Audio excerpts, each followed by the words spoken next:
બુલેટિનમાં આગળ વાત કરીએ તો અમદાવાદ સાયબર ક્રાઇમ બ્રાન્ચે નકલી સીબીઆઈને ઝડપી પાડ્યું। સીબીઆઈના નામે લોકો સાથે સાયબર ફ્રોડ કરતી ગેંગને ઝડપી પાડવામાં આવી છે। તો ભોગ બનનારે સાયબર ક્રાઇમ બ્રાન્ચમાં ફરિયાદ નોંધાવી હતી। તો આપને જણાવી દઈએ કે સાયબર ફ્રોડ કરતી ગેંગને ઝડપી પાડવામાં આવી છે।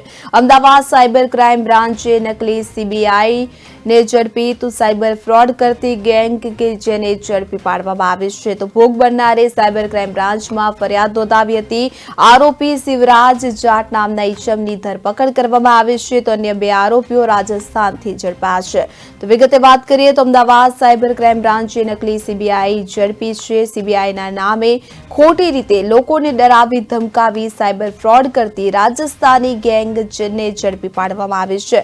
सामान्य नागरिकोने कोर्टमांथी एरेस्ट वोरंट निकळे छे तेवुं जणावी तेमने विडियो कॉल करी धमकीओ आपी भोग बननार पासेथी नाणां पडावती राजस्थानी गैंगना सभ्योने साइबर क्राइम ब्रांचे झड़पी पाड्या छे। गैंगनो भोग बननार नागरिके साइबर क्राइम ब्रांचमां फरियाद दाखल करावी हती के जेना आधारे साइबर क्राइम ब्रांचे तपास हाथ धरी हती के जेमां मुख्य आरोपी शिवराज जाट नामना ईसमनी धरपकड़ करवामां आवी छे के जे मूळ राजस्थानना बलोत्रानो રહેવાસી છે।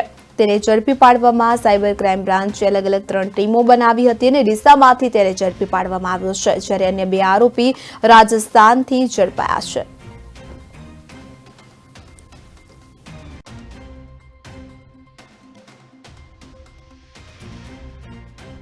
मुख्य आरोपी शिवराज जाट करीने छे ए मूळ राजस्थान बलोत्रानो छे अने एने आपणे संयुक्त एक ऑपरेशन कर्युं हतुं जेमां 3 टीमो पाडी हती। आ मुख्य आरोपीने आपणे डीसा पाटणमांथी पकड्या हता। एना पछी 2 आरोपी त्यांथी नासी गया हता।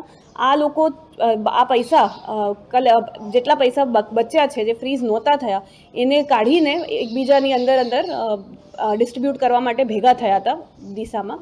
પછી આ જે 2 આરોપી ભાગી ગયા હતા એમાં 3 ટીમો આપણે રાજસ્થાન મોકલી હતી, એનું પીછું કર્યું હતું અને એ ઓપરેશન કરીને પછી આપણે 2 બીજા આરોપીને પણ રાજસ્થાન બલોત્રાની નજીક હાઈવે છે એમાં ત્યાંથી 2 બીજા આરોપી આપણે પકડ્યા હતા। મુખ્ય આરોપી શિવરાજ જાટ કરીને છે એ મૂળ